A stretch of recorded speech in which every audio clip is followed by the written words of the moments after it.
And this is the finale of the Tale of Two Ships. It wasn't supposed to be such a short series. In fact, I don't even finish this mission. This ship turned out to be a bit of a nightmare. It's beautiful, and you can see it here in its full glory. We're going to do a lot of panning around and moving here for a sec. I loved its design. It was actually inspired kind of by Star Wars. Not really. There's a ship in Star Wars like where the Jedis fly that's it's got like a circular bit that stays in space and they fly the capsule part down to the planets. And I kind of thought that was a good idea. But I mean, you already do that in Kerbal anyway, so it's not really. But similar, because you already leave an orbital bit and a landing bit.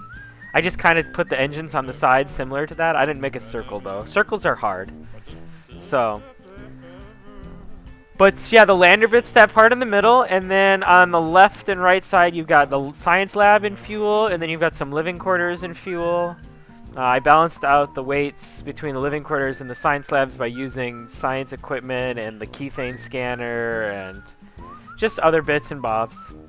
It all worked out just fine. It actually is really well balanced. The hardest part about it is building it so that the center of mass lines up with the center of thrust.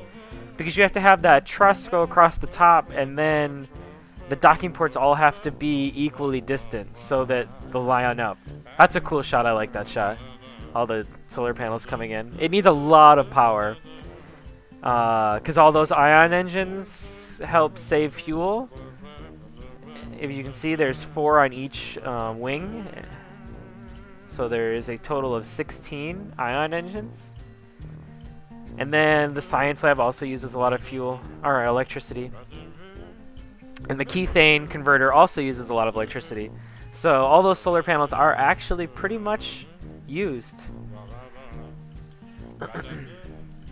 So this is when I first start to notice the issues. I noticed some problems when I was coming out here, but to be honest, I just burned a lot of fuel and didn't pay much attention because I was like, I'm going to refuel at minimus anyways, so I don't really care. But noticing how low on fuel I am, I know that I'm going to have to make more than one trip to the surface to refuel. And I'm going to keep that in mind while doing the mission. Right now I'm just prepping everything for landing. And then I undock. Quite gracefully, I say so.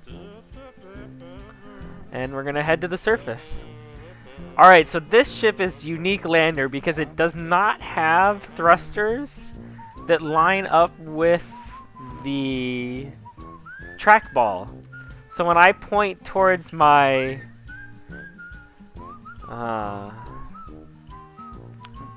retrograde or prograde marker, I always say it backwards at first, prograde marker, that's not actually where I'm going to burn because my engines are at a 90-degree angle from where I'm pointing. So landing is a little tricky, not too bad. I kind of thought about it ahead of time, and it's not hard. You basically just point it where you want to go and then just pull the nose up 90 degrees. So it wasn't too hard. I'm basically just killing all my velocity. This is the trickiest bit just because I can't see the prograde marker because I'm 90 degrees tilted from it. So I have to keep tilting down to see it. And make tiny corrections so I can kill all my velocity. Because once I kill all my horizontal, I can just fall with gravity, and that's where the ship shines. Since the engines are all mounted horizontally like this, I can actually land quite gracefully. There we go. So all the velocity's killed, and now we're just going to land. And I'm still thinking, okay, this ship's not so bad. Like, there's a few quirks about it. Things don't seem to be working quite right. Get a lot of wobble, but nothing too dramatic. At this point, I'm still happy. Like, I still think this mission will go on for a long time because I love the look of the ship. It's very streamlined. It looks very commercial grade. Not a lot of bits and bobs sticking off. Just the winches and the engines and the RCS and the docking port. Everything you need on the outside, basically. Some solar panels. I like this landing. It's the only time I ever land this ship, so enjoy it. This ship is also dead and gone, just like the previous video. It's the sequel to the Tale of Two Ships, but it's also the finale. I intended making that a much longer series. I was going to go to, like, Drez and Elu, maybe. Perfect landing. Oh, so nice. Put the brakes on. I'm on a little bit of an incline, but not too bad. It's nothing that you can't cope with, because I mean, you're never gonna finding a perfectly flat spot will be tedious. So this isn't too bad. It's flat enough. And I'm pointed downhill, so nothing really terrible could happen. Plant my flag. Can't remember what I said, because it was a very long time ago I recorded this. And now we're going to get ready to do some work. Let's open the cargo bay. And there's the big surprise. The whole time in the cargo bay, I have had a... I call it the work rover. It has your science bits. Ooh, man, that's annoying. I'm coughing. I need to drink some water. Yeah, this rover has your science bits and my keythane mining. It's a pretty clever system that I had up here, but it appears to be stuck. And I can't understand why. Because it has a probe core. And it's not getting out of there for some reason. So I'm going to try and get the pilot in the seat, and maybe the more torque from the seat will make it so I can get out of there. I don't know. Nope. I'm still stuck. And I'm like, alright, this is dumb. I tried using the RCS and I realized my RCS is completely depleted. I get out of the seat and it pops me through the ceiling. That's also not good. So what I'm going to do is attach the winch, and I'm just going to try to... I have this back winch that holds it in place during flight, and I'm going to try and pop it out. Well, that didn't work. Alright, so I stopped recording because I basically failed like many times, and this took forever. So now I'm just going to cut to where I actually did get it out. I used a combination of the RCS and my Kerbal kind of pushing it, actually. As you can see, it didn't come out gracefully. It is flipped over. So that's alright. I planned for this. I'm going to use my winches to try and flip it back over. Not a problem. This is all good. The gravity is so weak. I'm minimus. I shouldn't have any problem flipping this back. Now at this point, I'm a little bit annoyed. Yeah, actually, I'm not using the winches. I'm transferring the fuel so I can have more RCS to flip it again. Because I think I used a lot of RCS to get it out in the first place, too. There we go. RCS, because on the weak gravity, that's all you really need. Yay! Yay! Alright, so this has been mildly frustrating, and it's taken a long time, but I've gotten there. Now I just need to turn it around, because eventually I'm going to park it back in, and the skinny end needs to go in first to make it between the landing gear, because the landing gear sticks through the floor. And so I can't have a four-wheel design. I had to go with this three-wheel design because the middle has to slide between the landing gear, which is fine. It doesn't have to drive very far from the ship, so it didn't need to be that mobile.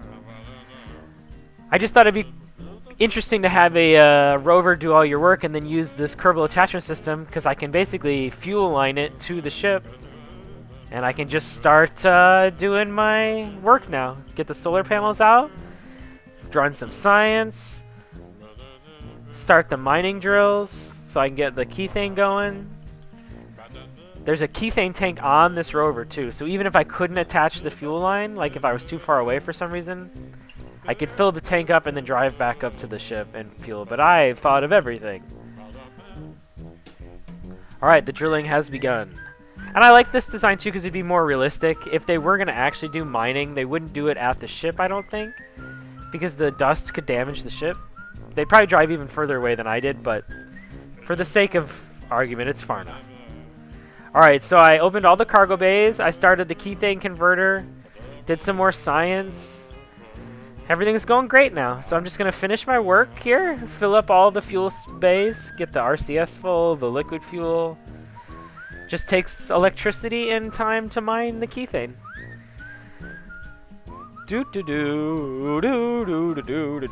At this point, I'm still not thinking this mission's a failure. I'm still thinking everything's going to be fine. The mods seem to be working. I've had a little bit of bugs with the cargo bay. But it's time to pack up now, I think. If you can see, all the fuel is full. I'm completely topped off. I finished all my science. I got to get back to orbit now where the science lab is so that I can reset everything and do it again when I come back down. So I'm just going to pack up the rover here. I got to get back inside the cargo bay, so that shouldn't be a problem. I practiced this a lot on Kerbin. I can just drive it right in. I practiced many times. I practiced with a full tank of Kethane and an empty tank. And I'm thinking with an empty tank on Minimus will be the same as my practicing on Kerbin with no, my full tank on Minimus should be the same as an empty tank on Kerbin. I mean, not exactly, but I should have enough mass, I'm hoping. But I've noticed immediately that now that I'm heavy with that full Kethane tank on the rover, the steering does not seem to be responding at all, which I can't really explain why. All I can think is that maybe the shift of mass forward, since that tank is closer to the front, is putting more weight on the skinny wheels, which don't have much turning potential. And that was a little disconcerting. If you notice there, the winch was kind of coming off the wall, and I immediately start sliding downhill, and I'm like, oh, that's not good. I can't seem to keep my front wheels in front of my back wheels. And the frustration is starting to begin now, because it was a lot of hassle to get the stupid thing out, and now it was not going in easily, because on my practice runs on Kerbin, it went in easily. Alright, so this is my best attempt. I actually tried this several times. I failed, as you can see. That was my closest I ever got to driving into it, though, and I cut it out all the other attempts of me trying to drive in, because sometimes I missed completely, or it would slide sideways, or... That was the closest I ever got. Oh, turn the brakes on.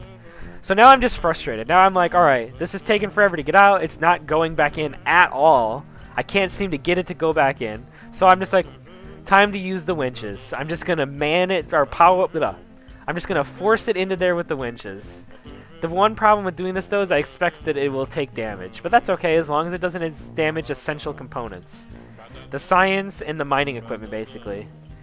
I do imagine the solar panels are going to get broken on this little adventure, though, because they're just very fragile. But either way, I need this thing inside the ship. I can't take off without docking this thing to the ship. Come on. So I'm using the landing gear to try and tilt the butt. Now what I've done here is I've kind of locked the winch, and I'm going to keep rolling the wheels back and forth to try and... Because the winch is pulling the front forward, and I'm using that as a way to try and center it. This actually worked pretty well. I should have tried to drive back in, I think, with the winch like this attached, because it seems to be helping a lot, pulling my ship forward and keeping my wheels straight. But no, I'm like, alright, it's straight enough. I'm just going to start using the winch now, because I couldn't get it to turn the butt anymore. So now what I'm going to do is just use the winch power to pull it in instead of the wheels. And this is where I expect to break the solar panels, because it's going to probably roll onto its side. And then if you notice, the winch is actually glitching out of the ship. It's not breaking. It's still attached. But it's not... Yeah, see? It's not... it's shortening the length of the winch by pulling the winch off the ship instead of pulling the ship into the docking bay, or the cargo bay. You can see it flashing there on the screen, like, glitching out. And this is where I'm like... This is where my doubts begin to rise. I'm beginning to think that this mission may be over. Because at this point I've wasted more than an hour trying to get this thing back in there, and my frustration is high enough to the point where it's time for brute force. So I grit the other winch, and I'm going to attach it to the butt, and I'm just going to lift this thing in there and shorten both the cables, and I think with both the cables shortened, whatever. It's attached to the ship.